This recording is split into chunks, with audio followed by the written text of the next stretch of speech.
Bonjour et bienvenue sur Allo fait dodo, le podcast SOS des parents, qui vous aide à vous sentir épanoui, reposé et surtout serein dans votre rôle de parent. Parce que nous sommes convaincus que la famille est un tout, où chaque membre a sa place et où le mal-être de l'un impacte le bonheur commun, nous vous proposons ici une approche à 360 degrés de la famille. Nous vous parlons de votre quotidien sous tous ses angles. Vos enfants, vous en tant que parents, mais aussi et surtout la qualité de la relation sont au cœur des sujets de chaque épisode. Toutes les semaines, je reçois des experts, des consultants, des consultantes, des professionnels de la petite enfance qui, à l'image de Caroline Ferriol, fondatrice de l'univers Fait Dodo, ont tous en commun d'être passionnés et profondément bienveillants dans leur approche et leurs conseils. Nous parcourons ensemble les sujets qui vous intéressent, vous intriguent et vous troublent parfois. Car oui, en tant que parent, de nouvelles questions émergent chaque jour et les bonnes réponses font toute la différence. Pour les curieux qui se demanderaient qui est cette voix derrière le micro, eh bien je m'appelle Aurélie Montin, je suis consultante spécialiste du sommeil adulte et auteure du podcast Insomnie hors de mon lit. J'anime Allo fait dodo chaque semaine, avec pour objectif de vous proposer le meilleur de chacune de mes invités, ainsi que les sujets les plus percutants. Il m'arrivera parfois de changer de place derrière le micro pour vous parler sommeil, de votre sommeil à vous, parents, car oui, dormir quand on fonde une famille est aussi un challenge parfois. Très bonne écoute à toutes et à tous.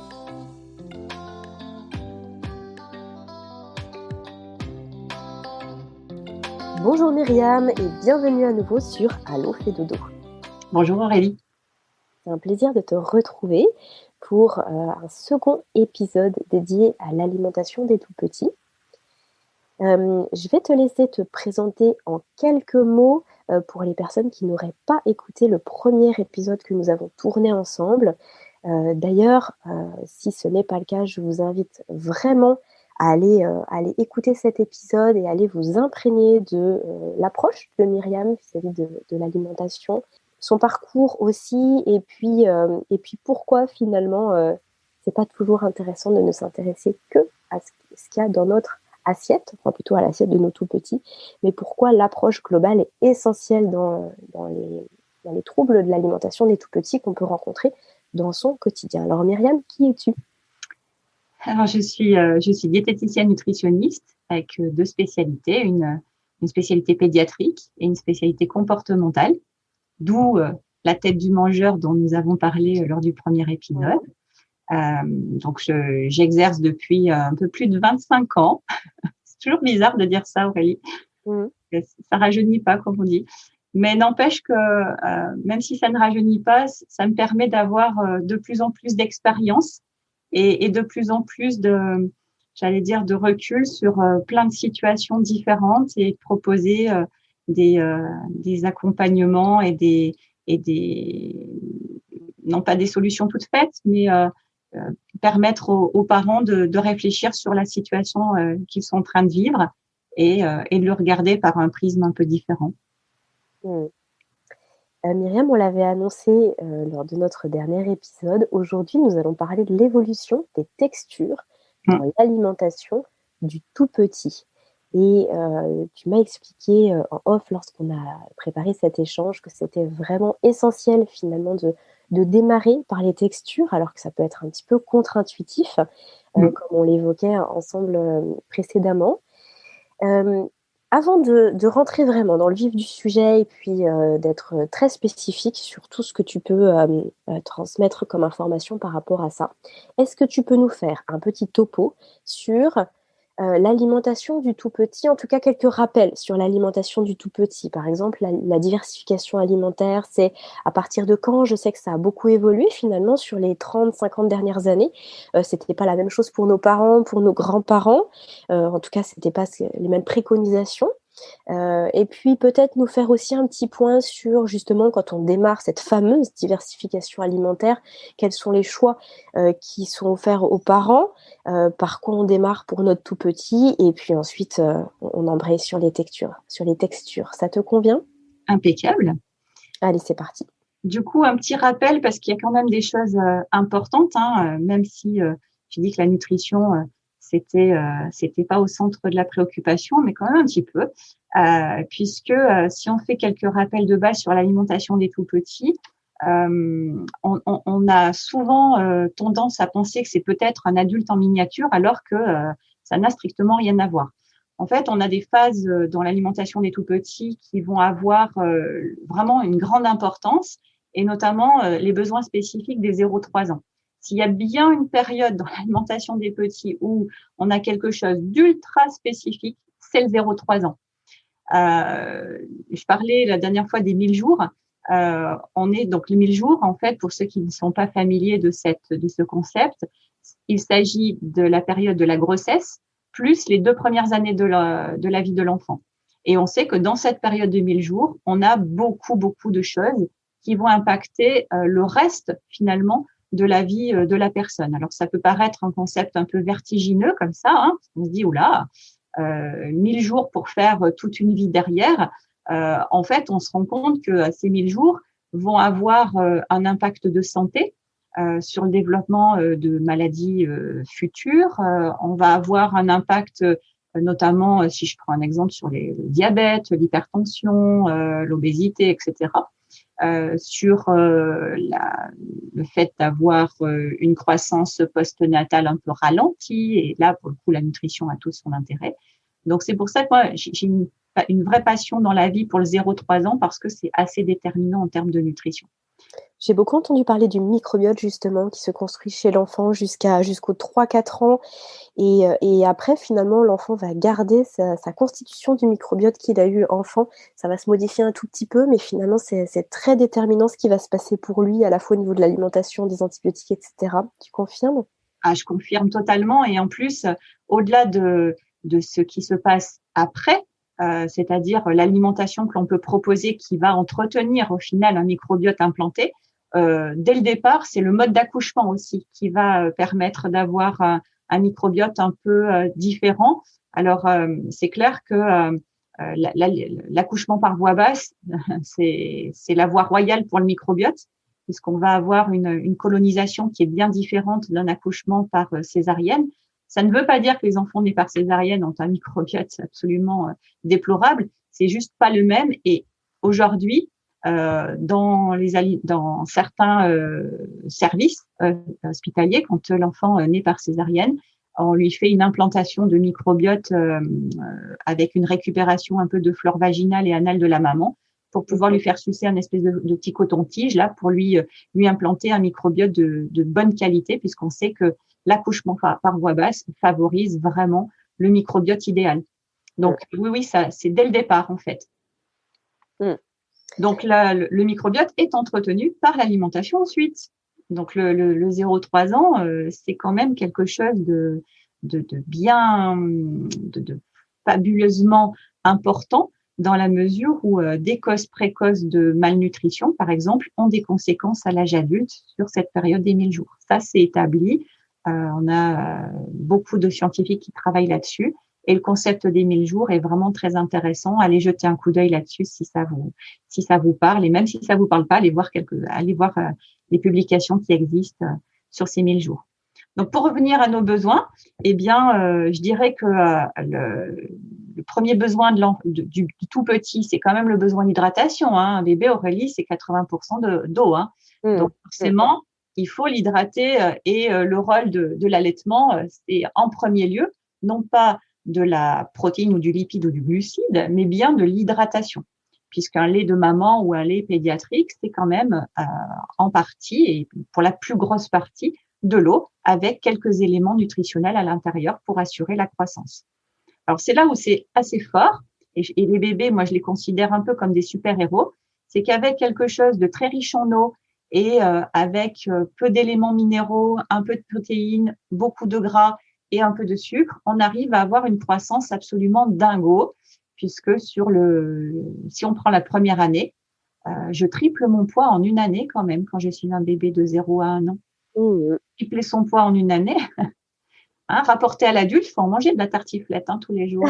Oui, ça, effectivement, c'est vrai. Oui, il faut pouvoir faire ça. Et c'est ce que fait un bébé de 0 à 1 an. Et c'est pour ça que je suis, moi, particulièrement attentive à regarder d'un peu plus près quand j'ai des cassures de poids, notamment au niveau du carnet de santé, sur non pas tant le volume alimentaire qui est mangé, mais bien ce que mange l'enfant au quotidien, dans la mesure où la cassure de poids peut être alors liée à une pathologie particulière, mais ça peut aussi être à une insuffisance calorique journalière, tout simplement. Donc, beaucoup d'eau, beaucoup de gras. Et là, souvent, je suis connue comme la Madame Gras parce que je suis une militante absolue du gras dans l'alimentation, ce qui est un petit peu à contresens du message pour les adultes. Et c'est tout le problème de la pédiatrie, c'est qu'on n'est pas chez les adultes. Et moi, de manière systématique, c'est à 300% des cas, je fais rajouter du gras dans l'alimentation des bébés parce qu'ils n'en ont pas assez en général. On a les messages. Sachant que même pour les adultes, on est quand même vraiment en train de revenir sur ce qui a été un peu instauré en 50 ans à tort, avec ce démon du gras où il fallait fuir le gras au profit souvent d'ailleurs des glucides, où maintenant on revient justement sur le gras extrêmement important, et même pour l'adulte, juste à faire la distinction entre certains gras, bien sûr, qu'on met dans notre alimentation. Mais du coup, on sait que si c'est important pour l'adulte, on peut imaginer en tout cas que ça l'est d'autant plus pour le petit, qui va en avoir besoin pour toute sa construction au niveau du cerveau, etc. Et tu nous en parleras effectivement en détail. C'est pour ça que ce fameux gras, alors là, moi, je suis même lourdingue sur le sujet parce que j'insiste vraiment, vraiment, vraiment beaucoup dans la mesure où la construction de notre bébé, c'est la qualité du gras qui va être déterminante en fait. Donc, je suis pas en train de dire qu'il faut lui farcir de son bib de lardon ou quoi que ce soit, ce qui est quand même des choix un peu plus judicieux que ça. Mais c'est tellement fondamental. Et j'ai beaucoup trop de familles dans lesquelles, on va parler de la diversification, j'ai une diversification, moi, que j'appelle 0% au final, où le bébé va avoir des purées de courgettes ou de carottes sans graisse, sans juste vapeur comme ça, où on n'a rien d'autre que le légume nature. Et là, pour le coup, on n'est pas sur le bon chemin nutritionnel. Donc, on pourrait se faire important, oui. Tu as tout à fait raison, c'est ce que j'allais te proposer. C'est important de faire la distinction entre les différentes matières grasses qu'on peut proposer à son enfant, puis qu'on a du coup à disposition dans notre alimentation. Et je pense que ça vaudrait le coup qu'on se prenne un temps là-dessus pour évoquer ça, parce que en plus il y a le gras qui est cuit. Enfin voilà, il y a quand même beaucoup de choses à dire là-dessus. Mais on se donne rendez-vous, Myriam, ça marche. On creusera le sujet ensemble. Je serais ravie de parler de mon gras favori. Ça marche. Alors, je te propose qu'on avance sur justement la période de la diversification alimentaire, où c'est une question qui revient très, très, très régulièrement. C'est à partir de quand et comment? À partir de quand et comment? Effectivement, c'est une question qui revient. Alors, on a deux grands axes de diversification alimentaire et un plus important que l'autre, puisque, en fait, moi qui travaille sur le sujet depuis tout le temps, j'ai commencé classiquement avec la diversification, on va dire, culturellement admise dans notre pays, qui est, on commence par les purées, et puis ensuite on fait évoluer vers le mouliné, les petits morceaux, etc. Donc, dans les recommandations que l'on trouve au niveau recommandations françaises et aussi vis-à-vis de la recommandation de gastronutrition pédiatrique européenne, du coup, parce qu'on a des recommandations européennes également, on est sur le 4 mois révolu et pas après 7 mois.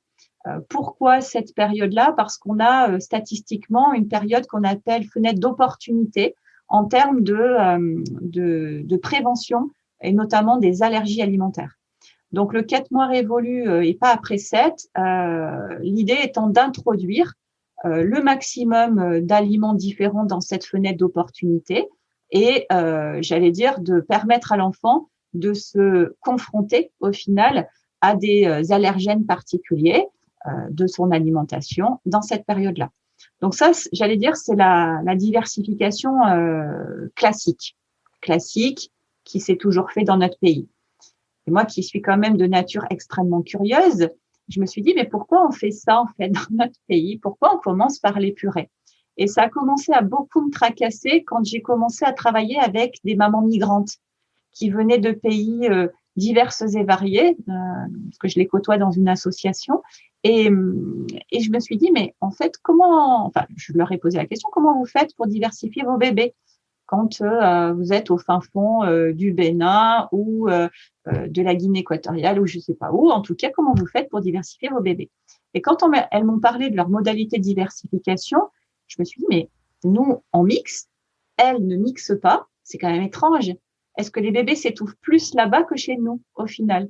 Et ces histoires de texture m'ont commencé à m'interpeller. C'est pour ça que je t'ai proposé le podcast sur les textures, parce que dès la diversification, et même avant avec la texture liquide, on a des choses qui sont bien différentes culturellement d'un pays à l'autre, d'un continent à l'autre.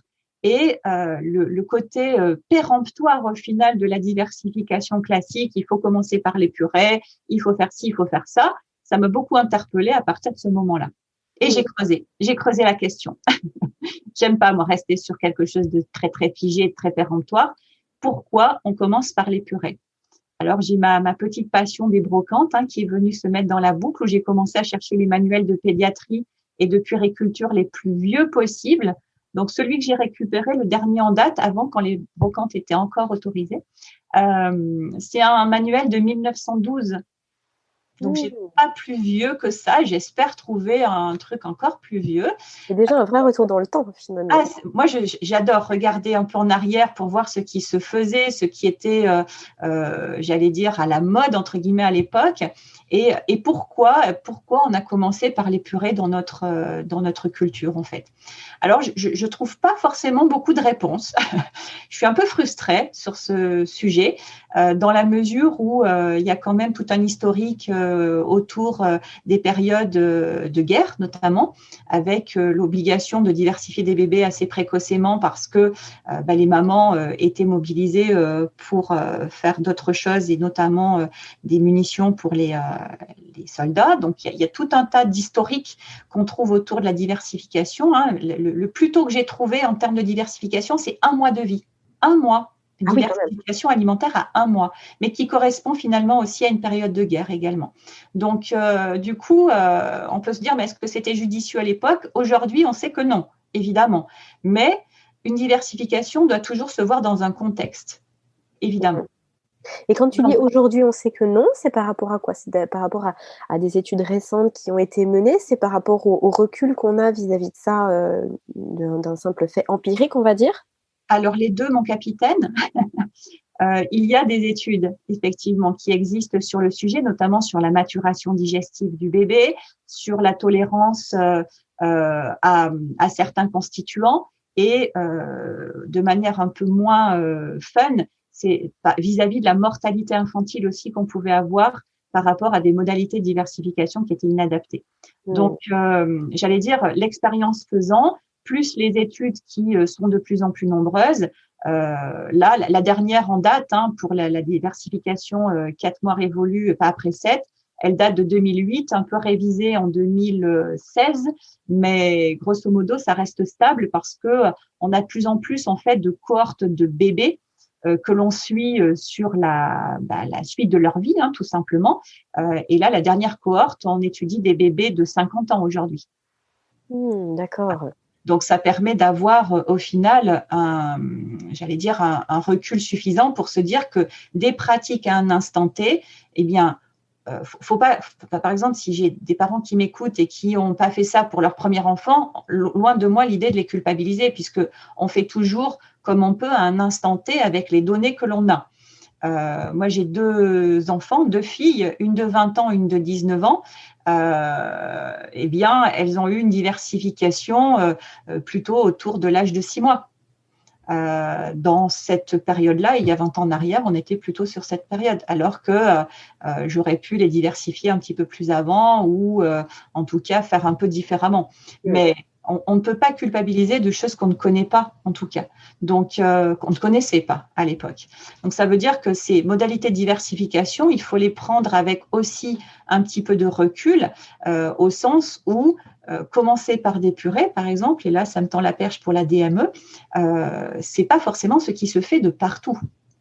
Voilà. Regardons un peu ce qui se fait ailleurs avant de dire qu'il faut absolument commencer par des purées dans l'alimentation des bébés. Il y a certes certains enfants pour lesquels il est nécessaire de faire comme ça. On ne peut pas être je fais comme je veux quand je veux, dans la mesure où certains enfants ont besoin d'avoir des textures extrêmement fluides et avec peu de résistance au niveau de la mastication pour pouvoir commencer une diversification. Mais pour certains bébés, et moi j'en rencontre quand même pas mal, les parents ont commencé par une diversification classique et puis rapidement on voit que ça se passe pas très très bien en fait. Le bébé refuse les purées, il a des mouvements de langue qui ne sont pas super, en tout cas ça marche pas très très bien cette histoire de purée. Eh bien, on va tester les morceaux chez ce bébé.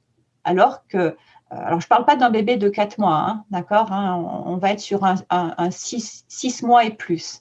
Mais souvent, j'ai des textures, et dans la diversification, c'est les premières textures un peu modifiées que l'on va avoir, qui durent trop longtemps. Hein, les purées qui sont trop présentes trop longtemps. Et on voit que les purées, ça ne marche pas chez ces enfants. Eh bien, rapidement, je leur fais passer au morceau. Et comme par miracle, l'enfant se remet à manger correctement dans la mesure où la texture purée ne lui convenait plus. Ça ne l'intéressait plus, en fait. Quand c'est exactement sur la même chose, il avait besoin de découvrir autre chose. Oui, il y avait à la fois un ennui peut-être buccal en termes de mastication, en termes de sollicitation. Moi, je préfère parler de sollicitation. Et puis aussi, quand je regarde un peu les purées des bébés, il y a souvent trop de craintes vis-à-vis de ce qu'on peut rajouter dans les purées, c'est-à-dire, et je parle notamment là au niveau sensoriel, les épices, les aromates, l'ail, l'oignon, le curry, le curcuma, la poudre à colombo, tout ça, quoi. Ce qui va faire qu'au final, c'est excitant au niveau de la bouche. Et là, pour le coup, souvent chez les bébés, c'est quand même super fade. Comme le sel est fortement déconseillé, voire, je ne vais pas dire interdit, mais très, très fortement déconseillé, eh bien, une courgette vapeur réduite en purée, ça trouve sa limite gustative assez rapidement, en fait. Donc, diversification classique, on commence par les purées, puis on évolue vers le petit morceau, puis ensuite vers l'alimentation familiale. Oui, c'est une façon de faire. Ça n'est pas la seule, puisque ailleurs, et j'ai regardé du côté des pays asiatiques, j'ai regardé au niveau de l'Amérique latine, par exemple, il y a des super choses à explorer en termes de culture alimentaire et de modalités de diversification des bébés. Les bébés asiatiques qui mangent avec des baguettes de manière ultra précoce, c'est juste fantastique à regarder en fait. Donc on se dit waouh, mais comment en fait on articule l'alimentation du bébé et sa diversification? Eh bien déjà il y a ce gros point culturel qui fait qu'on fait comme ça parce que je ne sais pas si tu connais Lucette, Aurélie, mais Lucette, elle dit, ça fait 25 ans qu'on fait comme ça, on a toujours fait comme ça. Eh bien, Lucette, elle a peut-être diversifié son bébé avec des purées, mais sachant qu'elle a fait comme on lui a préconisé de faire à ce moment-là. Sachant qu'aujourd'hui, on s'ouvre, quand on a parlé de la diversification menée par l'enfant, c'est quelque chose qui se pratique depuis extrêmement longtemps. C'est juste une autre modalité de diversification. Par contre, on ne peut pas être sur le 4 mois révolu en DME parce qu'on a des critères de sécurité malgré tout à respecter. Il faut avoir notamment, et on se fera peut-être un podcast exclusivement sur ces modalités de diversification type DME. Je te le propose parce que c'est vraiment quelque chose d'hyper vaste et d'hyper complet et qui ne peut pas se résumer en 5 minutes. La DME, c'est au moins 6 mois, facile. Parce qu'il me faut une tenue de buste, il me faut une motricité buccale, il me faut une tonicité de cou aussi, avoir une tête qui se tient bien droite, avoir un corps suffisamment bien positionné dans une chaise pour pouvoir avaler des morceaux, puisque la DME, le principe, c'est de commencer par des gros morceaux pour aller vers le plus petit morceau. C'est exactement l'inverse de la diversification classique, qui va être vers des tout petits, voilà, du mix et lisse vers le gros morceau, alors que dans la DME, on va plutôt du gros morceau. On peut proposer aussi du mix et lisse, mais on va le proposer avec ce qu'on appelle des transporteurs, mais on est quand même sur quelque chose un morceau qui va être plus gros que le poing de l'enfant. Ah oui, d'accord, effectivement. Donc là, il y a quelque chose de croquer dedans, ouais. Ouais, qui peut être très, très impressionnant d'ailleurs à voir quand on a un bébé de plus de 6 mois qui va attraper une fleurette de brocoli ou un tronçon de carotte qui a eu une cuisson. C'est pareil, hein, on a des critères de cuisson au départ dans la DME, on ne peut pas donner du cru ou en tout cas quelque chose d'ultra mûr, pourquoi pas, mais ou la banane par exemple qui, elle, peut se gérer, mais on ne va pas pouvoir donner de la carotte crue par exemple. C'est impossible parce que déjà, il faut pouvoir la croquer. Et puis ensuite, s'il y a des morceaux qui se détachent, le bébé va va pas pouvoir bien le gérer parce que c'est cru. Donc, il y a beaucoup d'impératifs sécuritaires, en fait, pour pratiquer la DME. J'allais dire, on pourrait se dire comme ça, quand je le présente, du coup, si on est en purée, il y a moins de critères sécuritaires. Mais si, il y en a malgré tout aussi, puisque pour s'étouffer, on peut aussi le faire avec de la purée lisse. Hein. C'est même plutôt simple. On peut même avoir ce qu'on appelle des fausses routes avec les liquides. Donc, c'est pas parce qu'on est en diversification classique qu'il ne faut pas non plus respecter certaines règles de sécurité, comme l'enfant qui ne mange jamais seul, l'enfant qui n'est pas positionné vraiment à plat. Tu vois, Aurélie, les bébés que l'on peut alimenter dans des transats qui sont en position un peu recroquevillée, là, pour le coup, la trachée, elle n'est pas très bien positionnée. Donc, si on doit alimenter son bébé dans un transat, on essaye de, par exemple, moi, c'est le conseil que je donne, s'il ne tient pas encore assis pour être dans une chaise, c'est de mettre le transat le plus vertical possible pour pouvoir avoir un bébé positionné de manière optimale pour avoir une déglutition pour laquelle on ne va pas avoir de fausse route ou en tout cas une bonne gestion de la mastication. C'est pas de la mastication parce que la mastication arrivera plus tard, mais le bol alimentaire qu'on va avoir dans la bouche, il faut que le bébé puisse s'en saisir tout simplement. Alors, tu nous as parlé de la diversification alimentaire dite classique, en tout cas ce cheminement de très lisse à de plus en plus de morceaux jusqu'à l'alimentation presque adulte. L'ADME, moi j'ai souvent entendu parler d'alimentation mixte aussi, de diversification mixte. Oui, parce que je trouve qu'aujourd'hui, on a quand même, enfin après c'est mon constat de vieille diététicienne pédiatrique, je trouve qu'on a quand même des choses qui s'opposent trop. Soit c'est que DME d'un côté, soit c'est que purée de l'autre, et on trouve très peu d'intermédiaires. Or, on peut tout à fait faire des intermédiaires. Des fois, sur certains réseaux sociaux, je lis que l'enfant va faire va confondre des textures, il va pas s'en sortir avec les morceaux en bouche si on n'a proposé que de la purée. C'est faux, en fait, tout ça.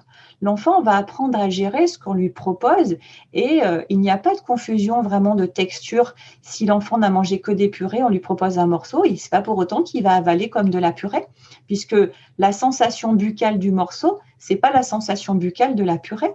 Donc, il ne peut pas faire vraiment de confusion entre les deux. Et ça, c'est dommage. Donc, cette diversification, entre guillemets, mixte, les morceaux peuvent tout à fait, j'allais dire, être conjoints à de l'alimentation un peu plus modifiée, en tout cas un peu plus, entre guillemets, mixée. Après, c'est juste comment on va le proposer à l'enfant. Et c'est pas tant le quoi, c'est le comment, en fait, qui peut être problématique. Et arrête-moi si je me trompe, Myriam, mais de ce que j'ai pu constater par rapport à mon expérience vis-à-vis de mon petit garçon, j'ai vraiment l'impression aussi, et ça rejoint ce que tu disais tout à l'heure, peut-être que quand on propose sur des grandes périodes, finalement, l'enfant peut presque se lasser. Moi, j'ai vraiment constaté que finalement, c'était derrière l'alimentation, il y avait cet aspect vraiment découverte et cet aspect presque, je vais pas dire jeu, mais qu'est-ce qu'il y a de nouveau aujourd'hui? Et j'ai remarqué qu'il y avait vraiment rien de linéaire et que parfois, l'enfant allait vouloir un peu vraiment s'orienter plus vers les purées, notamment s'il était des fois un peu plus fatigué ou dans des périodes de croissance, par exemple, justement, où il est un petit peu plus grognon ou autre. Et puis des fois, il veut vraiment pas du tout de purée et que des morceaux et il veut découvrir des choses nouvelles. Et j'ai l'impression qu'en fait, c'est cette découverte-là qui fait que lui, il va avancer sur plein de choses. Et c'est pas le fait que nous, on lui impose notre rythme et de se dire, bah alors là, de tel âge à tel âge, c'est purée, ensuite c'est morceaux, ou alors c'est que morceaux parce que sinon il va confondre. Mais je pense qu'en fait, il confond pas du tout, c'est-à-dire que lui, il découvre. Oui, on est sur quelque chose, enfin, tout ça je suis totalement en raccord avec ce que tu dis, puisque ce côté péremptoire, c'est comme ça qu'il faut faire, tel âge, telle texture, etc. En fait, ça pourrait être de l'ordre, entre guillemets, de la moyenne. Mais est-ce que les enfants sont vraiment des enfants moyens? Non, chacun a son chemin sensoriel particulier. Donc, c'est pour ça que l'alternance de texture, mais moi j'adhère à fond, et c'est d'ailleurs mes conseils, parce que l'apprentissage de notre alimentation, elle se fait par l'expérimentation. Elle se fait par l'expérimentation sensorielle au sens large. C'est-à-dire que d'abord, je regarde, et puis je touche, et puis éventuellement je mets en bouche, mais pas sûr en fait.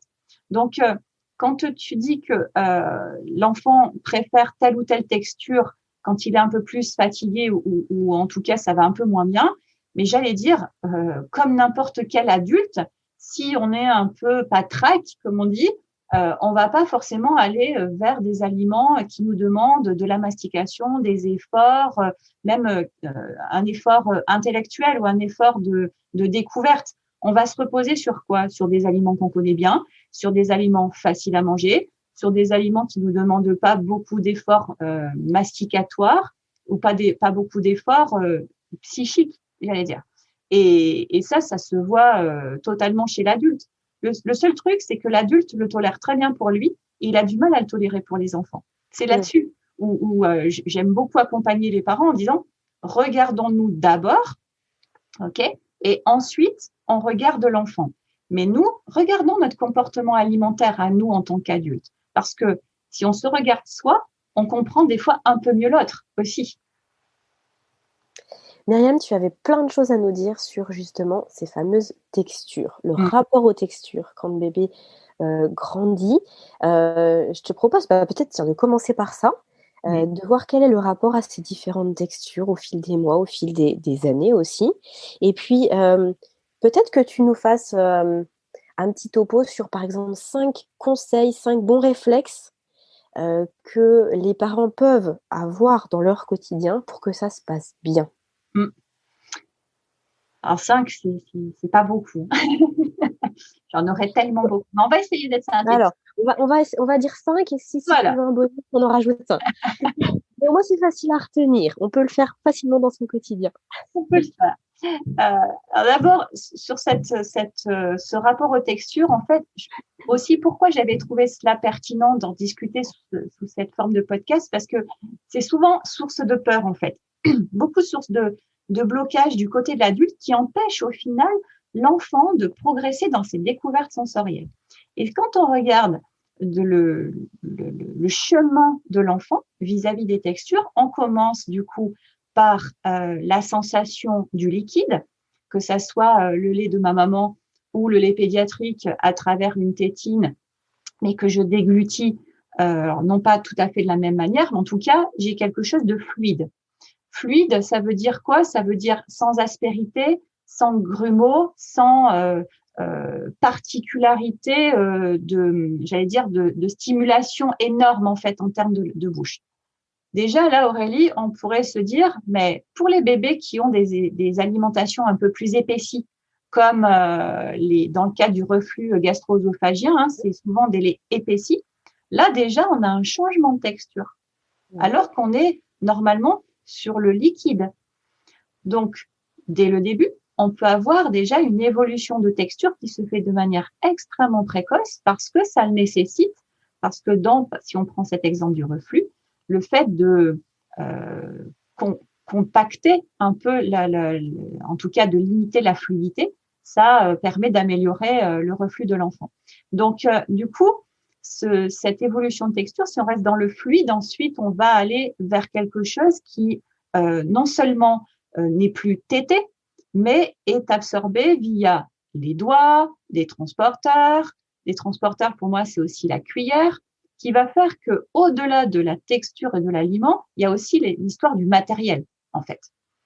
On va, soit l'enfant est nourri et c'est l'adulte qui introduit la cuillère dans la bouche, soit c'est l'enfant qui le fait tout seul, mais en tout cas, il va aller mettre les mains, il va aller mettre des objets aussi qui vont stimuler la fonction buccale à ce moment-là, et qui va permettre de commencer l'entraînement. Alors, heureusement, on voit que dès le début de la vie, le bébé se stimule au niveau buccal. Et ça, d'ailleurs, j'allais dire, ça peut être un critère d'attention. Si le bébé n'a pas trop de stimulation au niveau, en tout cas, il tète pas très bien, il met pas les choses à sa bouche, tout ça. Moi, ça fait partie des points de vigilance. OK? Des points réflexes qui pourraient se dire, bah, tiens, c'est bizarre, normalement, un bébé, ça nettoie la bouche parce que ça découvre au stade oral le monde extérieur par sa bouche. S'il n'y a pas d'exploration au niveau buccal, déjà, moi, ça me met un petit truc là qui clignote dans un coin de ma tête. Quand on va commencer à modifier les textures, du coup, on va être sur le mixé, puis le mouliné. Mais si on est sur ce mixé, Aurélie, je vais te faire un exercice mental ainsi qu'aux auditeurs, mais une compote de pommes versus une compote de poire. Premier abord, on pourrait se dire c'est de la compote. Ok, c'est tout pareil. Non, en fait, la compote de poire, si vraiment on ferme un peu les yeux et qu'on explore sa cavité buccale d'un point de vue mental, eh bien, on va avoir des petits grains, en fait. Oui, c'est ça. J'aurais dit un petit peu plus grumeleux, voire même des fois un petit peu plus filandreux par certains aspects. Exactement. Mais surtout, et ça, on le voit aussi, y compris dans les petits pots du commerce. Qui sont très, très homogénéisés. Souvent, c'est hyper lisse. Mais même dans ce cadre-là, la compote de poire, elle a ces tout petits grains de rien du tout qui, pour certains bébés, vont être déjà dérangeants, en fait, par rapport à une compote classique.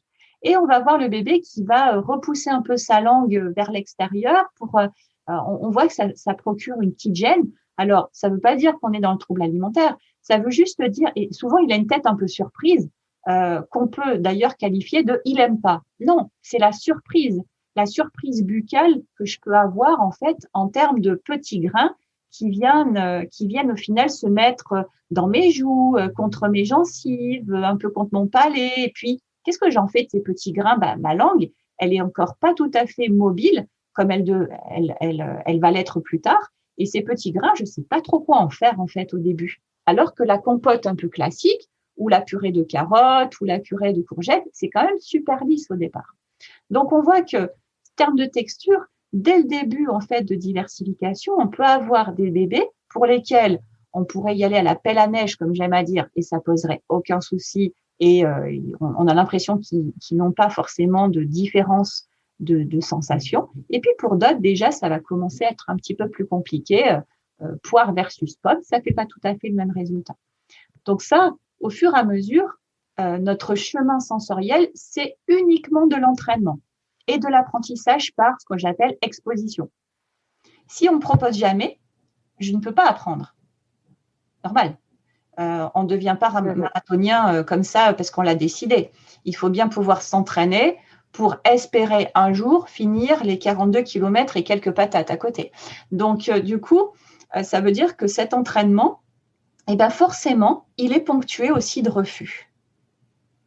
Et là, on touche le point un peu bébé qui va refuser. Ouais, donc bébé qui va refuser une fois, 2 fois, 3 fois, 4 fois la compote de poire, on lui repropose une 5e fois parce que ça fait partie de son apprentissage. Et on se dit pas, bon, il aime pas, je verrai ça l'année prochaine. Oui. Et en fait, ce que tu disais tout à l'heure par rapport à ta propre expérience, pour moi, l'alimentation de diversification, en fait, il n'y a pas d'enjeu nutritionnel à ce moment-là, en début de diversification. Parce qu'en fait, on est uniquement dans une découverte sensorielle d'autres choses, d'autres trucs, en fait. C'est comme si ça tombait du ciel et qu'on me propose d'expérimenter H24, en fait. Si on se met à la place d'un bébé et on raisonne en tant qu'adulte, tous les jours, H24, je fais découvrir quelque chose de nouveau à un adulte. Et ben, au bout d'un moment, il va me dire, mais on pourrait pas faire 2 fois la même chose parce que, en fait, comme j'ai appris la première fois, ça me sécuriserait de refaire et de refaire et de refaire. Oui, c'est ce qui va permettre finalement à l'enfant de pouvoir tolérer au fur et à mesure l'alimentation en termes de texture. Et cet entraînement, 1 fois, 2 fois, 3 fois, 4 fois, 5 fois, 6 fois, je pourrais vous faire 20, 30 fois. Au final, c'est notre expérience d'adulte qui nous permet aujourd'hui de manger des textures, celles que l'on mange aujourd'hui, on les a apprises, on s'est expérimenté. Et si on faisait on dressait un peu le paysage alimentaire de ton alimentation, Aurélie, par exemple, il y a des choses que tu manges aujourd'hui que tu ne mangeais pas il y a 10 ans en arrière. Et peut-être il y a des choses aujourd'hui que tu manges là, maintenant, que tu ne mangeras plus dans 10 ans. Donc, au final, il n'y a pas d'urgence. Il n'y a pas d'urgence. Et surtout, moi, je prends souvent un exemple pour expliquer cela. C'est la tolérance qu'on peut avoir pour un enfant qui, par exemple, n'arrive pas à monter sur un toboggan, pour les un peu plus grands. On se dit, mais c'est pas grave, tu sais, tu vas y arriver à un moment donné. Parce qu'on a confiance en l'enfant. On sait que, sans doute, à 18 ans, il fera du toboggan. Un peu avant aussi, j'espère. En tout cas, on n'a pas d'arrière-pensée de se dire on n'y arrivera jamais, ça va être la cata, mon Dieu, quelle horreur. On va même l'encourager. Vas-y, viens, je t'aide. Hop, regarde, je t'aide à monter. Et puis, hop, peut-être je t'aide à descendre parce que, oulala, ça va vite, ça glisse vite. D'accord? L'alimentation, c'est vraiment de la même manière. J'aide mon enfant à monter les marches au fur et à mesure. Et je peux même l'aider un petit peu à descendre parce que c'est pas facile. Sauf qu'on ne le voit pas comme ça. On ne voit pas l'alimentation comme une activité entre guillemets pédagogique et sensorimotrice au final. Quand on prend des grands mots mais c'est une activité sensorimotrice l'alimentation, puisque je regarde, je touche, je sens, j'écoute, je croque ou je mets à la bouche, je tourne dans ma bouche, éventuellement je recrache. Mais ça, c'est de l'entraînement sensorimoteur. C'est pour ça que la nutrition, oui, mais pas que. Donc, tu vois. Alors, du coup, 5 conseils, 5 réflexes, Myriam, que tu veux donner aux parents, justement, pour illustrer, dans un certain sens, tout ce que tu viens de nous dire là, pour bien éclairer tes propos. Alors, j'allais dire. Peut-être commencer par quelque chose qui va être ultra dur. Moi, j'aime bien commencer par la difficulté. C'est d'être patient. Parce que c'est pas facile d'être patient. Quand on est parent, on a envie d'avoir un résultat et c'est normal. Mais l'aspect nourricier en termes de début de diversification, en tout cas, quand les textures commencent à se modifier, c'est tellement compliqué pour un bébé. C'est tellement pas facile d'expérimenter son alimentation qu'on ne peut pas demander d'être performant là, tout de suite, maintenant. C'est comme un adulte qui commence un nouveau boulot, on ne peut pas lui demander d'être performant de suite. Ou alors, ça veut dire qu'il a déjà exercé ailleurs, mais auquel cas, ce n'est pas vraiment un débutant. Donc là, on est dans c'est un débutant alimentaire, le bébé. Donc, on ne peut pas lui demander de tout manger tout de suite en quantité suffisante parce que on a envie que ça se passe bien, parce qu'on a envie qu'il réponde à ses besoins, parce qu'on a envie qu'il grandisse correctement, etc. Cette pression nourricière, je dirais, le premier conseil, c'est de la mettre un tout petit peu sur le côté, en tout cas se décaler légèrement une fesse sur le siège là, parce que ça n'est pas la priorité, la nutrition dans le début de diversification. Et la priorité devrait être beaucoup plus, j'accompagne mon enfant dans sa découverte sensorielle de ce que je peux lui proposer dans mon quotidien en fait. Donc première chose, être patient. Deuxième chose, s'enlever la pression nutritionnelle, parce que ça sert à rien, parce que plus tard, oui, quand les quantités vont commencer à être significatives, là, on va pouvoir regarder d'un peu plus près les graisses, la quantité de protéines dans l'alimentation, comment on organise un petit peu les repas. Mais ce tout début-là, c'est dommage de se mettre déjà une pression qui n'a pas lieu d'être, en fait. Surtout qu'on peut préciser qu'au début, là, justement, de la diversification, l'alimentation principale de bébé, ça reste vraiment le lait. Tu me dis si je me trompe, mais c'est vraiment ça, on est bien d'accord. Donc, la diversification alimentaire, ça vient juste compléter ça, et c'est pour ça que c'est d'autant plus facile de le voir sous cet angle de découverte et de ne pas se mettre trop de pression là-dessus. Mais c'est ça, mais c'est exactement ça. C'est-à-dire que le lait, c'est notre coussin nutritionnel par excellence. C'est-à-dire qu'en fait, la diversification, ça nous permet de sauter un peu sur notre coussin pour pas. Et si on tombe, on se fait pas mal en fait, parce que c'est l'amorti, et surtout parce que vu les quantités consommées en diversification, franchement, au niveau nutritionnel, mais autant dire que c'est vraiment pas grand-chose en fait.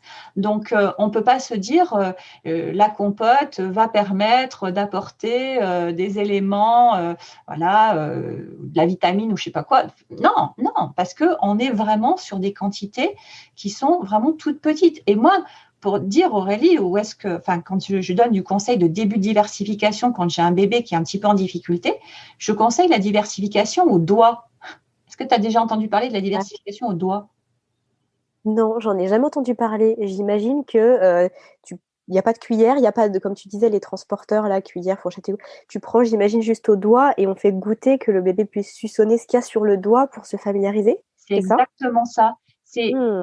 C'est la pulpe ce que j'appelle la pulpe du doigt, le bout du petit doigt, hein, vraiment le plus petit de nos doigts. On met l'équivalent d'un pois chiche de ce qu'on a, ce qu'on veut proposer à l'enfant, et on approche le doigt. Donc, je rentre pas le doigt, j'approche le doigt vers la lèvre du bébé, et à ce moment-là, je le laisse venir vers mon doigt.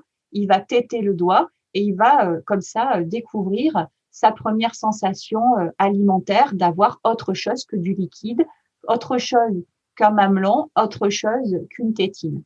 Et cette diversification au doigt, on est d'accord que l'équivalent pois chiche, on va pas se dire que ça va m'apporter les vitamines ou je sais pas quoi d'autre. Donc c'est juste voilà. Donc c'est pour ça que souvent je donne cet exemple de diversification au doigt parce que j'ai aussi beaucoup de problèmes de cuillère, le matériel pas très bien adapté. Et juste petite parenthèse, parce que ça peut être le troisième conseil, je sais plus à quel numéro on est, mais il me semble que c'est le troisième. C'est ça. En termes j'allais dire, de réflexe à avoir, c'est de se dire qu'une cuillère, par exemple, l'équivalent d'une cuillère à café, pour une bouche de bébé, si la cuillère est un petit peu trop large, c'est un équivalent de louche pour une bouche d'adulte, en fait. Donc, si moi, on me proposait une louche comme ustensile pour m'alimenter, eh bien, comme c'est moi qui le fais, je m'alimente toute seule, parce que je suis suffisamment grande, je gérerai la quantité que je mettrai dans ma louche. Sauf que le bébé, est-ce qu'il gère la quantité que l'adulte a décidé de mettre dans la cuillère? Eh bien, non, du tout. C'est une alimentation qui est plutôt subie. Ça, c'est sûr. Donc, ça veut dire que, un conseil que je donnerais là, c'est de bien choisir une cuillère toute petite, toute étroite, et voire même une cuillère pas creuse. Alors, on va se dire, une cuillère pas creuse, c'est quand même bizarre comme cuillère, du coup. Il existe des cuillères plates, et pour certains bébés, c'est vraiment ce qu'il faudrait avoir. Parce qu'une cuillère creuse, eh bien, spontanément, un adulte va la remplir. Eh oui, d'accord. Eh bien oui. Donc, on la remplit. Donc, ensuite, on essaye de la mettre, de la faire rentrer dans la bouche. Et on va se retrouver, en tout cas, le bébé va se retrouver avec un volume dans sa petite cavité buccale et il va se retrouver avec un truc où qu'est-ce que j'en fais? Imaginons qu'on se mette une louche pleine de purée dans notre bouche d'adulte, on serait bien enquiquiné avec toute cette purée dans notre bouche. Donc, le conseil, en tout cas le réflexe, le troisième, c'est attention à ne pas faire, entre guillemets, du bourrage parce qu'on a envie que l'enfant mange, on a envie de lui donner ce qui correspond à ses besoins, on a envie que ça soit super, mais attention. On se rend compte de la difficulté qu'il y a derrière pour lui finalement. Exactement. Rappelons-nous, une louche de purée dans une bouche d'adulte, ça va faire quand même sacrément de quantité à gérer. Et encore, nous, on a une langue mature, des joues qui fonctionnent bien, une bouche qui a réceptionné X et X textures, donc on ne peut même pas comparer. Ok, c'est très parlant. Ça marche. Un quatrième, tu vas me dire, ça serait de se mettre plutôt, pas en face, mais sur le côté, pour faire découvrir l'alimentation à son enfant. D'accord, pour quelle raison? Alors, pourquoi? Parce qu'en attaque frontale, c'est un peu moins intéressant, en fait, d'être en vrai face-à-face, parce qu'on peut être légèrement décalé sur le côté. Et pour certains bébés, un peu sensible, en fait, la lèvre supérieure, elle va encore avoir on peut avoir certains réflexes nauséeux qui sont encore un petit peu autour de la lèvre supérieure quand on est au stade de la diversification. Et tu sais, Aurélie, ce qui consiste à faire qu'on met dans la cuillère dans la bouche et on va un peu racler là, vers cette lèvre supérieure. Tu sais, on lève la cuillère pour que… D'autant plus quand les cuillères sont creuses, justement, pour qu'on prenne bien tout ce qu'il y a à l'intérieur. Voilà, hein, et en plus, si ça coule un peu sur les côtés, on a tendance un peu à racler là, parce qu'on on le fait de manière un peu instinctive, sachant que c'est pas ce qui va faire la différence. Hein, ce qui a coulé, on peut laisser couler aussi. Mais tu vois, ce petit truc qui consiste à faire que la cuillère, on va la monter vers le nez là, pour bien qu'elle soit vidée. Eh bien, ça, pour certains bébés, ça peut être tout à fait tolérable. Et pour d'autres, ça peut être vraiment une source presque de réflexe nauséeux, presque vraiment une agression buccale. Et du coup, moi, c'est la cuillère rentre à l'horizontale, elle ressort à l'horizontale.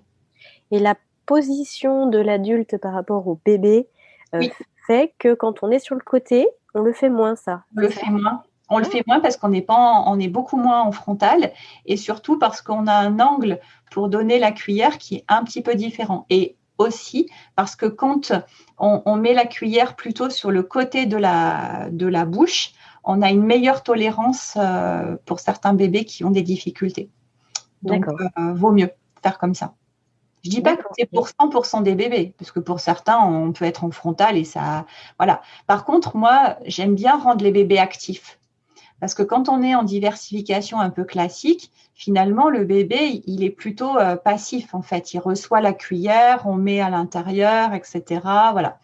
Moi, je discute beaucoup avec des familles qui, en fait, trouvent la DME intéressante parce que l'enfant est plus actif, en fait. C'est lui qui va mettre dans sa bouche tout seul, c'est lui qui prend les choses, etc.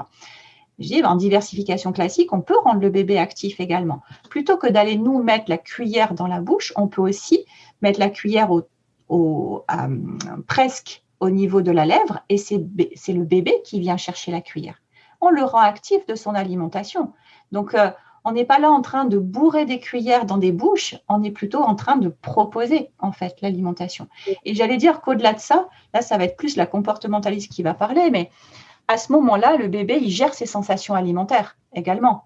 Et quand j'en ai plus envie, si on me bourre des cuillères au fur et à mesure jusqu'à ce qu'il n'y en ait plus finalement dans l'assiette, ça biaise quand même. En tout cas, on peut rapidement biaiser des sensations chez le bébé, qui lui peut-être essayer d'envoyer un message en disant non, non, non, non, j'en veux plus parce que j'ai suffisamment mangé. Mais on est moins attentif à ça, puisque l'idée, c'est de nourrir. Et quand on propose la cuillère, là, eh bien, on va voir au bout d'un moment que le bébé, soit il se rétracte, soit il a la tête qui tourne un peu de droite à gauche, ou en tout cas, il nous envoie des signaux qui nous font dire que peut-être, en tout cas pour cet aliment, c'est suffisant. Ok. Là, tu nous as surtout donné des bons réflexes, j'ai l'impression plus au regard de l'alimentation classique, puisque tu as beaucoup parlé de purée, de cuillère aussi. Est-ce que tu veux terminer par un bon réflexe que les parents peuvent avoir lorsqu'il s'agit justement de morceaux et d'autres textures pour l'enfant? Tu veux dire par rapport peut-être quand la gestion du morceau, parce que en termes de réflexe, ça m'évoque le réflexe nauséeux que peuvent avoir certains, enfin les enfants, mais nous aussi d'ailleurs, et la panique que cela peut provoquer chez le parent. C'est peut-être de ça. Tu as ça? Alors j'avais en tête plusieurs choses, mais ça peut effectivement, oui, faire partie. Donc plutôt le bon réflexe en tant que parent, de ne pas s'affoler si l'enfant il a ce réflexe nauséeux, c'est ça que tu veux dire? Oui, en fait, moi, j'informe beaucoup les papas et les mamans sur quelle est la différence entre un gag réflexe et un étouffement, en fait. Parce que quand j'ai choisi l'évolution des textures comme sujet, pour moi, c'était aussi l'idée de montrer combien les adultes sont angoissés du morceau et que on a des alimentations mixtes et lisses qui durent trop longtemps. Dans les recommandations, les morceaux, c'est autour de l'âge de 8-10 mois. Donc, on voit qu'on sort vite de la purée du Mixelis pour aller vers les petits morceaux, vers l'âge de 8-10 mois. Sauf que moi, dans la vraie vie de tous les jours, je croise beaucoup de bébés qui ont 12 mois, 14 mois, 18 mois et plus, qui ont encore du mixé parce que on a des réticences à mettre du morceau. D'ailleurs, je fais la petite parenthèse, les dents ne servent à rien pour les morceaux. On n'a pas besoin d'avoir des dents pour pouvoir manger des morceaux. Les gencives de bébé, ça écrase extrêmement bien. Et il y a le coefficient masticatoire d'une gencive de bébé, c'est juste super. Donc, on n'a pas besoin d'attendre que le bébé ait des dents pour pouvoir manger des morceaux. Mais je pense à ça. C'est vraiment intéressant. C'est important à préciser parce que souvent, je l'entends. Les parents ont eu cette information, il faut attendre d'avoir des dents pour manger des morceaux. Mais pour certains bébés, il faudra attendre vachement longtemps si on attendait les dents parce qu'elles arrivent tardivement. Donc, cette peur du morceau, elle est quand même hyper présente chez l'adulte, quoi. Donc, ça va empêcher l'enfant de progresser parce que j'ai ma peur du morceau et j'ai tellement peur que c'est presque phobique, j'allais dire. Je ne vais pas exposer mon enfant à ce que je crains, c'est-à-dire la peur de l'étouffement.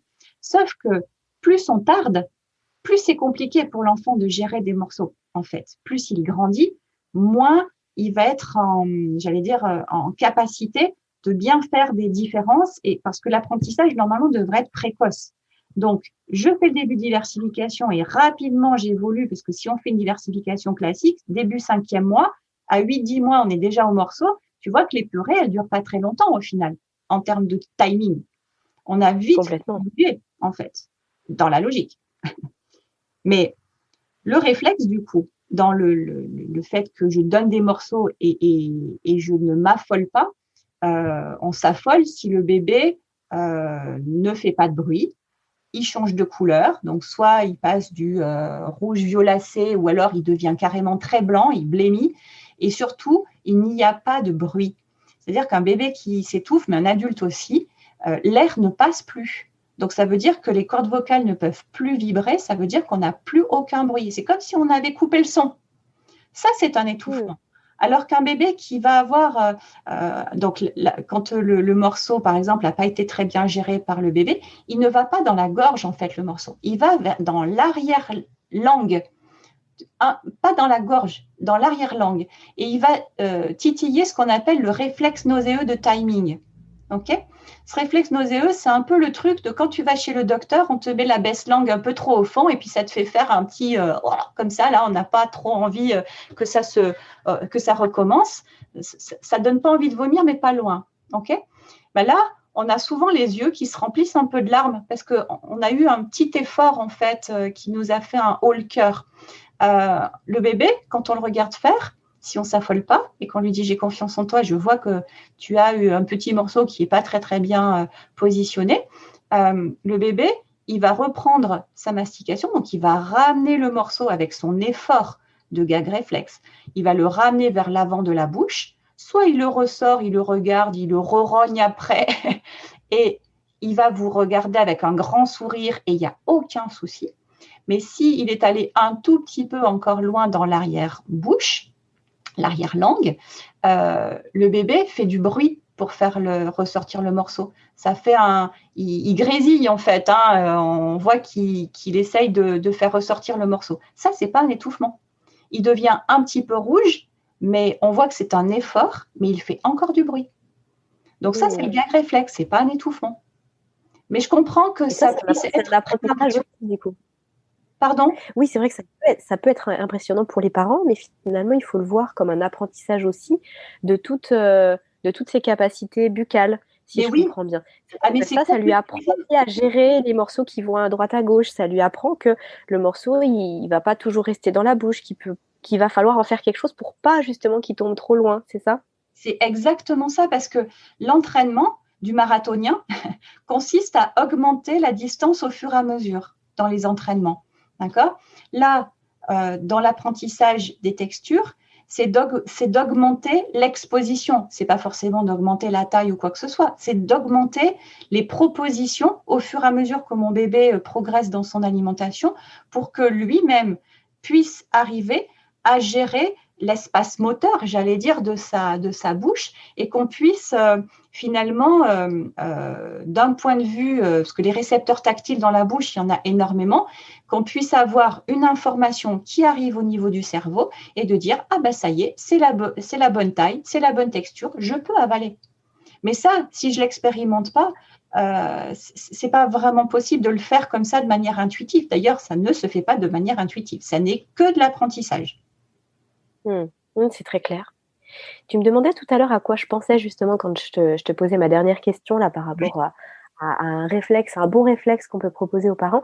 Effectivement, moi je pensais à des choses aussi du style ne pas s'affoler, ne pas se frustrer, qu'un enfant par exemple il recrache, qu'il rebave ce qu'on vient lui donner ou qu'il fasse des comme ça, ou alors qu'il touche ce qu'il y a dans la cuillère. Et finalement, je suis en train de me dire, peut-être que tu peux évoquer avec nous là aujourd'hui, justement 5 points peut-être ou 5 comportements à éviter en tant que parent pour ne pas bloquer son enfant. Et j'avais peut-être en tête que ça pouvait en faire partie.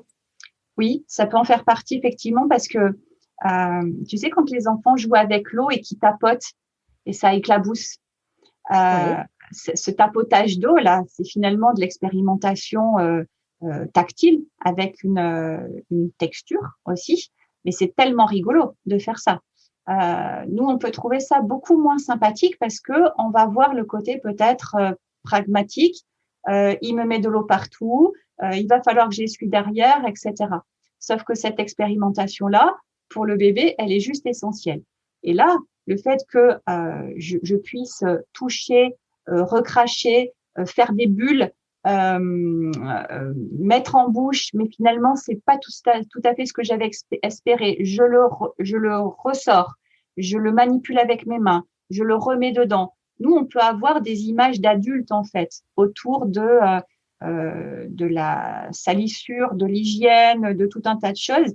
Et je dirais stop à la rigidité par rapport à ça. Parce que l'expérimentation sensorielle, forcément, c'est pas hyper safe en termes de tâches. Mais ce qui nous caractérise dans le monde d'aujourd'hui, c'est qu'on a un ustensile extrêmement intéressant qui s'appelle une machine à laver. C'est ça qui est génial. C'est que par rapport à nos grands-mères qui devaient aller à la rivière pour laver le linge, eh bien, nous, on a juste à le mettre dans une machine qui va faire le job éventuellement, même quand on dort. Donc, c'est quand même super de pouvoir compter dessus. Et je dis pas que l'idée étant de recrépir la cuisine ou le salon avec l'expérimentation sensorielle de son bébé au niveau de l'alimentation, mais tu vois, le fait de tolérer que son bébé puisse recracher, puisse toucher, puisse écraser. La dernière fois, j'ai eu une famille où la maman, elle me dit, mais en fait, donc on est en début de DME, et elle me dit, mais il met rien à la bouche, il écrase juste avec son doigt. Je dis, mais moi, ça, c'est super positif pour moi. Alors pour elle, non, parce qu'il y avait la pression de manger. Mais je dis, là, on est en début, on est en découverte, et le fait d'écraser, c'est une expérience tactile où je vais pouvoir voir un résultat en fait.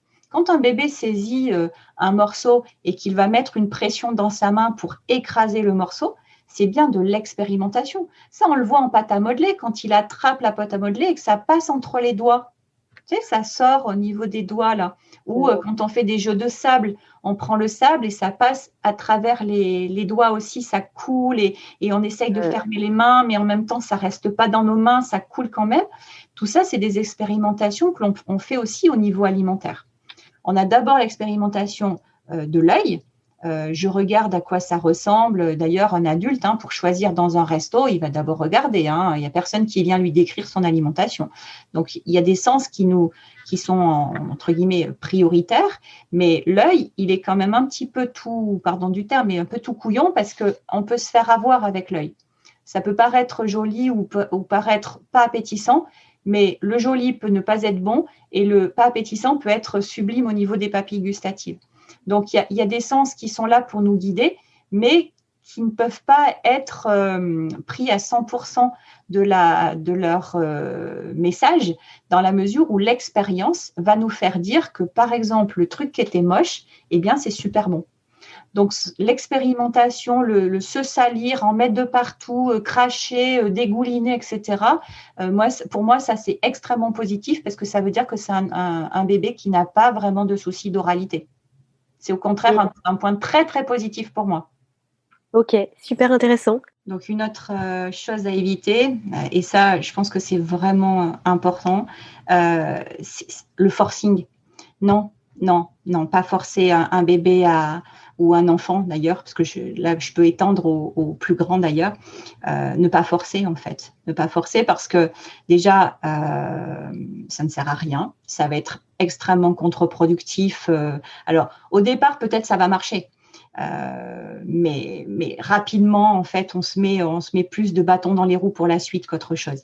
Donc, forcer, c'est une sorte de pression, en fait. On met la pression. On se met la pression aussi à soi parce qu'on veut arriver au résultat. Et j'allais dire que ce qui nous pend au nez, c'est de rentrer dans un rapport conflictuel, en fait. Un rapport conflictuel à l'alimentation, un rapport conflictuel à son enfant vis-à-vis de l'alimentation. Et ça, on n'est pas sur un bon chemin. Donc, j'allais dire le forcing, la ruse, le chantage, les distracteurs que l'on peut utiliser, vraiment, pour un bébé qui n'a pas de soucis particuliers, vraiment, vraiment, vraiment à éviter.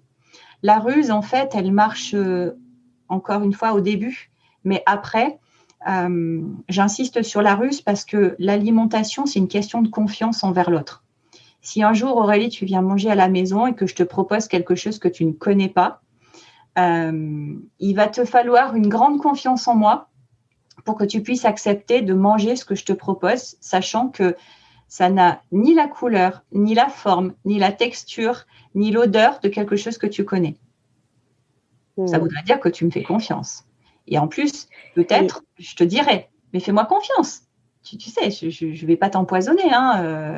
Et sauf que toi, tu as le recul de l'adulte pour me dire, mais bien sûr, évidemment, tu vas conscientiser les choses. Évidemment, elle n'est pas là pour m'empoisonner puisqu'on est là pour partager un repas amical. Donc, c'est une question de confiance. Et la ruse, au bout d'un moment, ça casse la confiance parce que l'enfant, il va s'en rendre compte que ce n'est pas vraiment ça. Donc, on n'est pas sur un bon chemin. Donc, ça, c'est vraiment, vraiment, on évite absolument. Le chantage même, j'allais dire pour les plus grands, parce que là, je sors un petit peu du cas du bébé, mais si tu manges ça, tu auras ça. Ou si tu ne manges pas ça, tu n'auras pas ça. Non, là, je sais combien ça peut être tentant et je compatis vraiment.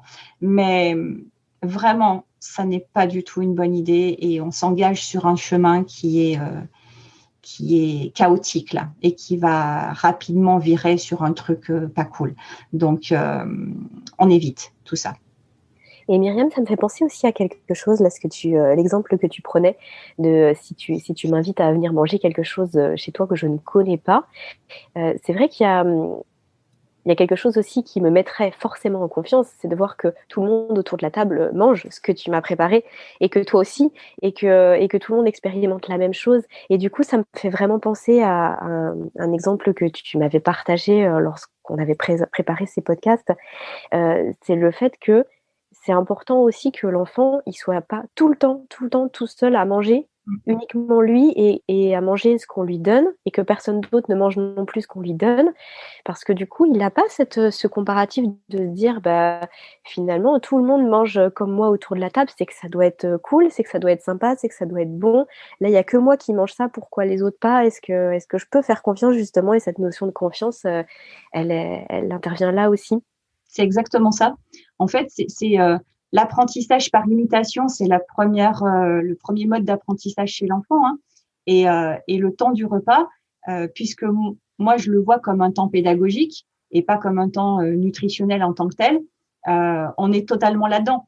Et j'allais dire que j'engage grandement les familles tant qu'on peut, même si c'est qu'une fois par semaine, parce que on a des horaires décalés, parce qu'on peut pas manger avec ses enfants, parce qu'il y a plein de raisons qui peuvent ne pas le faire. On peut au moins trouver un repas de temps en temps pour manger ensemble. Et j'allais dire, si on le fait le plus souvent possible, évidemment, tout le temps, ça m'arrangerait, mais c'est pas la vraie vie, c'est d'avoir ce repère des autres, en fait. Et ce repère des autres, c'est quoi? C'est le repère de mon parent, qui est mon référent initial.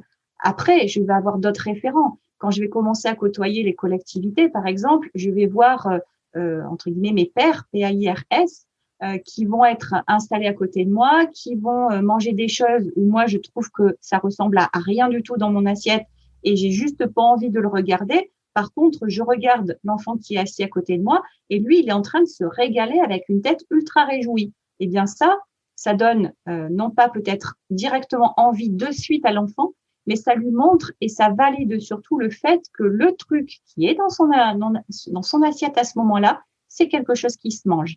Et c'est quelque chose pour lequel on peut avoir, au final, une tête réjouie. Donc, c'est pour ça que la dimension d'environnement du temps repas, elle joue énormément sur la confiance que l'on peut avoir dans ce que l'on me propose, puisque je me répète, mais l'alimentation de l'enfant, c'est une alimentation subie. Hein, il n'a pas préparé le repas. Nous, c'est trop facile quand on sert quelque chose à manger parce que on l'a cuisiné, donc on sait très bien ce qu'on a mis dedans. On a modifié, on est passé de la carotte entière à peut-être du bâton de carotte dans lequel on aura mis peut-être des oignons, de l'ail, des trucs qui vont faire que on sait que ça y est, mais on ne le voit pas au final. Si par exemple tu mets un assaisonnement de cumin, visuellement tu le vois pas. Sauf que ça a une aromatisation de ton plat qui est juste dingo, quoi. Donc, il y a quand même beaucoup de critères qui font que l'acceptation, en fait, de notre alimentation tient des fois à pas grand-chose, mais ça tient surtout à beaucoup, beaucoup, beaucoup d'autres choses que le simple haricot vert qu'on va trouver devant nous. J'ai bien envie de partager une petite expérience, Myriam, qui corrobore tout à fait ce que tu dis. C'est que moi, j'ai mon petit garçon qui, de façon générale, n'aime pas beaucoup l'avocat. Ouais. Et c'est vrai que l'avocat, c'est finalement un fruit ou un fruit légume, on va dire. Il peut y avoir des fils, parfois c'est dur, parfois c'est mou, puis parfois ça peut avoir des goûts complètement différents finalement en fonction de la saison, puis de l'avocat en lui-même. Et de façon générale, il n'aime pas beaucoup ça. Et un jour, j'avais préparé un plat avec plein de crudités différentes. Il y avait des carottes, du concombre, il y avait vraiment tout plein de choses. Et en fait, on avait mangé, parce qu'on emménageait quelque chose chez nous, on avait mangé sur un carton. Et donc, en fait, tout le monde piochait un petit peu dedans. Enfin, c'était pas du tout comme il a l'habitude. Et en fait, il s'est rué sur l'avocat. Et il a mangé tout l'avocat en me disant, c'est super bon, maman, l'avocat. Et en fait, là, j'ai vraiment compris que pour lui, il expérimentait quelque chose de différent parce qu'il voyait que tout le monde se régalait à piocher dedans. Et il a pioché dedans comme tout le monde sans se dire, c'est un avocat, j'aime pas. Enfin, en fait, il a redécouvert ça finalement, et j'avais trouvé que c'était super intéressant. Alors bon, je me suis bien gardée de lui dire, ah bah tu vois que tu aimes ça. Je lui ai dit, bah ouais, c'est super, il est bon cet avocat.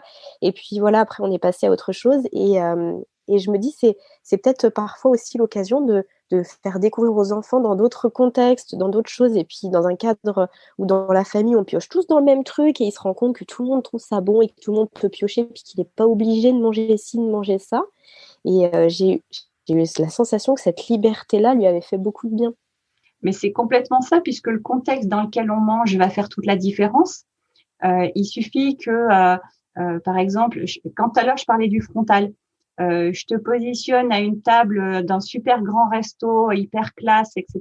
Et en face de toi, je mets quelqu'un que tu peux pas, comme on dit, voir en peinture, tu sais, un truc atroce, quoi. Eh bien, ton resto, il a beau être 3, 4, 12 étoiles, l'alimentation va avoir un goût pas très intéressant. Parce que je l'ai positionné pile en face. Ça veut dire que si je l'avais mise sur le côté, ou à droite ou à gauche, on pouvait légèrement décaler son corps pour faire la stratégie de l'évitement. Si je suis en face, je ne peux pas. Je suis obligée à un moment donné de relever la tête, au moins pour regarder, alors pas forcément la personne droit dans les yeux, mais dans sa direction. Et rien que ça, mentalement, c'est déjà trop, en fait. Donc, le contexte de prise de repas, le fait d'avoir des repas sans couvert, par exemple, alors que c'est codifié, on aime bien manger la fourchette, etc. Les pique-niques, les apéros dînatoires, tout ça, c'est des occasions extraordinaires de faire découvrir l'aliment que l'enfant a du mal à manger sous une forme un peu différente, ou en tout cas, ce que je veux dire par là, c'est que pour un enfant qui est autour de l'âge de 2 ans, 3 ans, qui est dans sa période de néophobie alimentaire, un aliment, enfin une forme alimentaire égale un aliment. C'est-à-dire que la carotte râpée, la carotte en bâton, la purée de carotte et puis je veux dire, la carotte en rondelle, c'est 4 aliments différents en fait. Il ne peut pas vraiment dire ah mais évidemment c'est trop facile. Tout ce que j'ai cité c'est de la carotte. Non, il ne peut pas faire cette relation puisqu'il n'a pas encore ce qu'on appelle le chemin mental pour le faire. Si je te parle d'un oignon, j'ai pas besoin de te le montrer. Tu le vois dans ta tête en fait. J'ai pas besoin physiquement de te montrer l'oignon pour que tu puisses savoir de quoi je parle. Sauf que l'enfant, lui, il peut pas faire ça. Il a tellement peu d'expérience alimentaire et quand on repart un petit peu en arrière, en 2 ans, qu'est-ce qu'il a connu? Une diversification alimentaire. Si en plus c'était des purées, tout ça, c'était fractionné. Il n'a pas vu la carotte, il a vu la purée de carotte. Et puis après, il a vu les petits morceaux de carotte. Et puis éventuellement, il a vu les carottes râpées. Peut-être les bâtons, etc. Mais il a tellement vu peu d'expérience que cette tolérance va faire que, ma foi, c'est compliqué. Et puis, si on regarde encore un peu le nombril des adultes, il y a plein d'adultes qui mangent des tomates crues et pas cuites, ou des endives crues et pas cuites, ou cuites et pas crues. Et au final, c'est bien ça la diversité alimentaire, en fait. C'est vrai. Et quand on regarde finalement la découverte, moi j'aime bien prendre cet exemple parce que je trouve que c'est assez parlant. L'enfant qui découvre son alimentation, donc ça c'est dès le départ, c'est un enfant que tu prends par la main et tu arrives dans une pièce où il y a plein de personnes. Donc je sais pas ce que tu veux, un mariage, une cérémonie, un truc où il y a plein de gens. Et puis on essaye de lui faire découvrir toutes ces personnes, en fait. Eh bien, tu vois que tu vas prendre des exemples pour faire découvrir une personne à ton enfant. Eh ben, par exemple, lui, il s'appelle machin, on était à l'école ensemble, tu vois, on a fait ça, on a fait ci. On va prendre des références que l'enfant peut comprendre, en fait. Et on va aussi rencontrer des gens qui ont changé. Il avait peut-être rencontré une personne d'autre. Peut-être, je sais pas, je vais dire n'importe quoi, Patrick, il avait pas la moustache la dernière fois qu'on l'a vu, en fait. Et ça, c'est l'évolution. Je l'ai rencontré d'une certaine forme et là, je le reconnais pas parce que son visage, il a changé et il y a un truc en plus. Pour autant, c'est la même personne. On est d'accord. Et c'est comme si on voulait faire découvrir toutes ces personnes. Il y a 100 personnes dans la salle et on a envie que l'enfant s'adresse à elles de manière spontanée, volontaire, avec un grand sourire. Et en plus, on fait la bise à tout le monde et c'est fluide. Mais pas du tout. C'est pas du tout fluide puisque moi-même, j'arrive dans une pièce avec 100 personnes et je connais 3 personnes, je vais aller vers les 3 personnes que je connais. Je ne vais pas spontanément aller comme ça, taper la bise, comme on dit, à tout le monde, alors que je ne les connais pas. Et la découverte alimentaire, au final, c'est toutes ces personnes-là, c'est tous ces aliments qu'on essaye de faire découvrir aux enfants en leur disant « Mais si, enfin, regarde, c'est de la carotte, tu ne te rappelles pas, tu l'avais… » Oui, c'est super de faire ça, mais il faut comprendre aussi la difficulté de l'enfant à faire le rapprochement entre un petit truc, j'aime bien parler de truc, moi, tu as vu, j'utilise beaucoup ce mot, mais parce que c'est un truc pour l'enfant. Le truc qui va être orange, petit, croquant, alors que à côté de ça, je l'avais vu en tas, cuit et avec une odeur particulière. Et en plus, c'était chaud et l'autre, il était froid. Et je n'ai pas parlé de la température, mais dans la proprioception et dans la sensorialité, la température change le goût des plats. Et tu as certains enfants qui vont manger des aliments froids et pas chauds, et si on les fait chauffer, ça n'est plus mangeable, alors que c'était la même forme. Tu vois ? Mais l'adulte n'est pas très très loin de ça. Quand on se regarde un petit peu, nous, dans nos comportements alimentaires d'adultes, si vraiment on se faisait une petite introspection de ce que l'on consomme et comment on le consomme et comment on le préfère et surtout qu'est-ce qui est tolérable, eh bien, on se rendrait compte au final qu'on est en perpétuelle découverte alimentaire. Je suis sûre, Aurélie, que tu es déjà allé manger chez quelqu'un, on t'a proposé une recette avec un aliment, tu le consommes jamais sous cette forme-là. Et tu te dis, la semaine dernière, j'ai discuté avec des personnes, je leur ai proposé de faire une recette de concombre chaud, comme à la poêle, comme les courgettes en fait. Et ils m'ont tous dit, le concombre, ça se mange chaud. Et pourquoi pas ? Et pourquoi pas? Bien sûr, ça c'est chaud. Il y a plein de recettes avec du concombre chaud, hein. Mais dans notre culture, tradition, je ne sais pas comment il faut le dire, habitude, le concombre, c'est plutôt souvent en rondelle ou en bâton, froid. Voilà, c'est plus comme ça qu'on le mange. Sauf que le concombre chaud à la poêle avec un petit peu d'huile d'olive ça c'est la prof de cuisine qui parle, hein, de l'ail, voilà, un truc un peu aromatique, mais c'est super bon en fait. Sauf que, voilà. Mais je suis sûre que tu as déjà fait cette expérience. Ah oui, oui, complètement. Myriam, j'aimerais qu'on te regarde encore pendant 2 heures sur le podcast. Mais ce n'est pas malheureusement, voilà, je te propose qu'on aille doucement vers la conclusion de cet épisode et qu'on se garde encore tout plein de choses à dire pour le prochain, où on reviendra sur certaines choses en plus que tu as évoquées, puisqu'on va parler de la sensorialité sur le chemin de l'alimentation. Là, j'aimerais qu'on puisse peut-être conclure sur une question. Et si on attend que ça passe? Et si on se dit, là, mon enfant, il veut pas trop toucher les aliments, il veut que des purées, il veut pas autre chose, mais c'est pas grave, ça va passer. Alors, ça recoupe aussi quelque chose que tu avais dit un petit peu avant, là, dans notre échange, à savoir qu'il y a certains signes qui peuvent qui peuvent alerter les parents, où ils peuvent se dire, ah, ça peut peut-être être intéressant de consulter, en tout cas de ne pas laisser, entre guillemets, pourrir une situation qui pourrait s'aggraver par la suite. Et du coup, là, ça m'y fait vraiment penser, parce que parfois, même dans notre entourage, s'il y a quelque chose qui va pas trop, on peut très bien entendre, oh, mais t'inquiète pas, ça passera quand il va grandir, voilà, ça passera. Sauf que, d'après ce que j'ai compris, parfois, ça passe pas. Et non, c'est pour ça. Ça passera avec l'âge, t'inquiète pas, on laisse couler, etc. Oui, laisse couler dans un certain sens, pourquoi pas? Si c'est pour lâcher prise sur les quantités mangées, etc., oui, pourquoi pas? Mais un enfant pour lequel on va sentir qu'il y a un truc, en fait, que les repas sont pas fluides, voire le repas devient très long, ça devient conflictuel, etc., il n'y a pas de raison pour que ça passe tout seul. C'est pas miraculeux, ça va pas comme ça dans la nuit s'évaporer, il va pas être illuminé en se disant mais tiens, quelle bonne idée si demain je me mettais à manger très diversifié de tout ce qu'on va me proposer parce que c'est vraiment bon pour moi, ma nutrition, mes protéines, mes lipides, mes machins, tout ça. Non, ça ne risque pas forcément de passer comme ça. Si on est de l'ordre du trouble de l'alimentation, de la difficulté de l'alimentation, ça ne passe pas tout seul. Voilà. Donc déjà, j'allais dire que l'enfant, il va avoir un réflexe d'adaptation, en fait. Il va essayer de trouver des façons de faire, j'aime pas trop cette expression, mais le moins pire possible, en fait. Donc, on va avoir potentiellement des stratégies d'évitement, la fuite au moment des repas.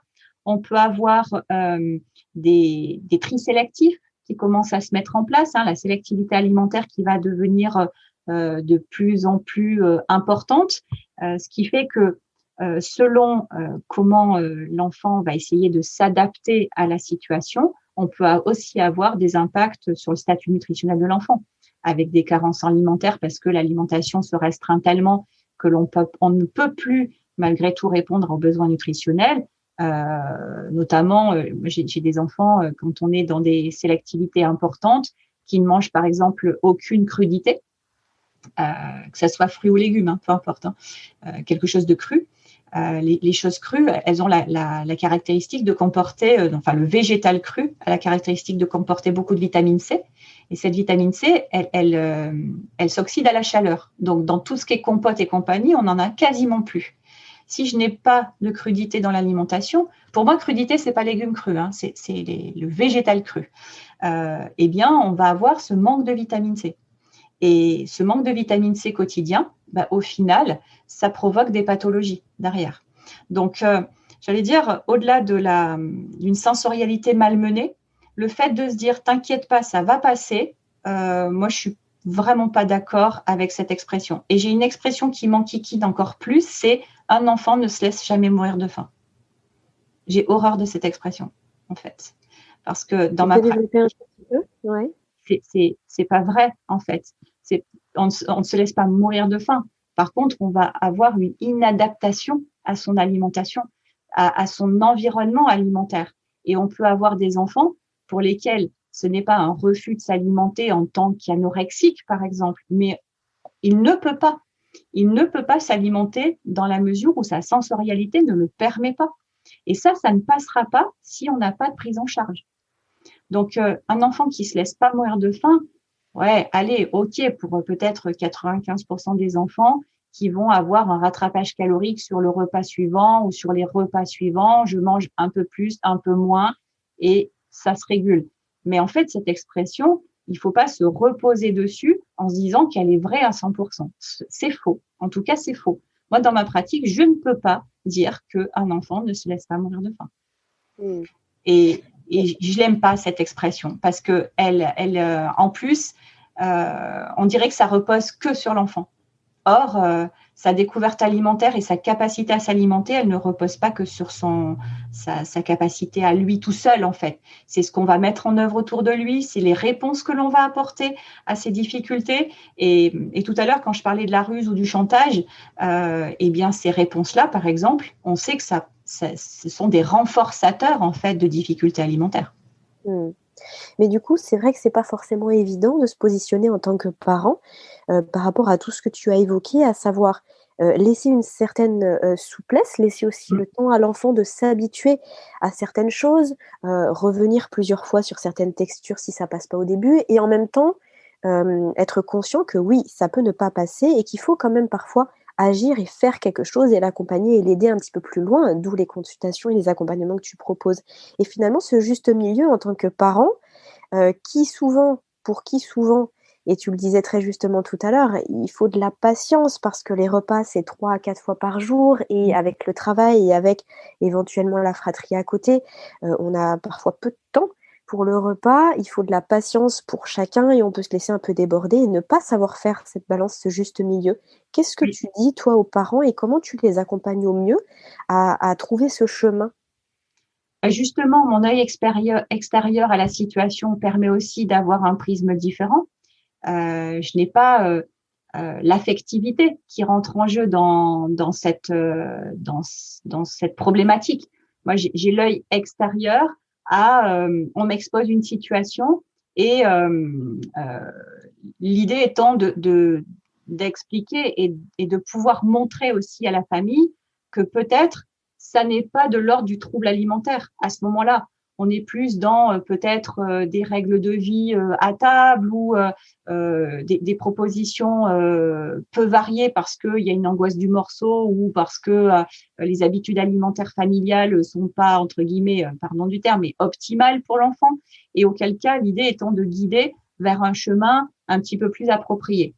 Quand, par exemple, on va être dans beaucoup plus le trouble de l'alimentation avec des réflexes nauséeux qui sont très présents, le tri de texture, le tri de température, le tri d'aliments particuliers, là, moi, ça me met beaucoup plus la puce à l'oreille pour des troubles de la sensorialité avec potentiellement un bilan d'oralité à réaliser, etc. Donc, je suis pas certaine vraiment qu'un parent tout seul puisse faire le tri, puisque justement, il a la tête dans le guidon, il y a cet épuisement aussi qu'on peut avoir à ce moment-là, qui nous fait perdre, en fait, de vue la situation, j'allais dire, c'est pas telle qu'elle est, hein. Je dis pas que le parent ne dit pas la vérité, et en tout cas, il voit sa réalité à lui. Et moi, j'ai ma réalité d'exposition de situation qui me permet aussi de dire, là, on n'est pas dans le trouble alimentaire, on est plutôt dans une difficulté relationnelle ou en tout cas d'environnement de repas. Je vais explorer la position à table de l'enfant, je vais explorer le matériel qui lui proposé pour s'alimenter, je vais être dans la proposition des assiettes compartimentées, etc. Ça, c'est pas de l'ordre du trouble de l'alimentation. On est plus dans de l'accompagnement, d'accord?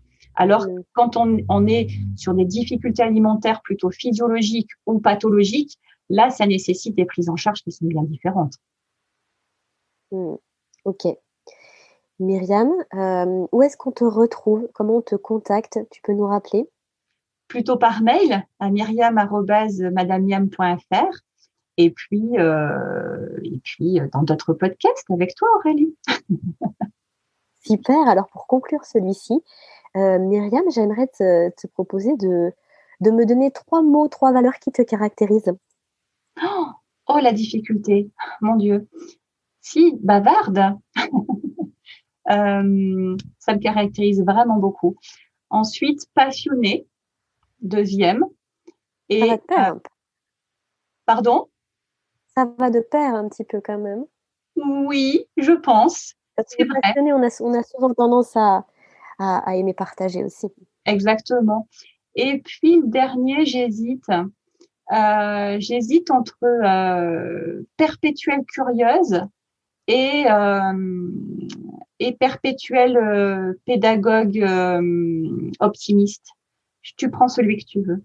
Je pense que les auditrices et auditeurs auront compris l'idée.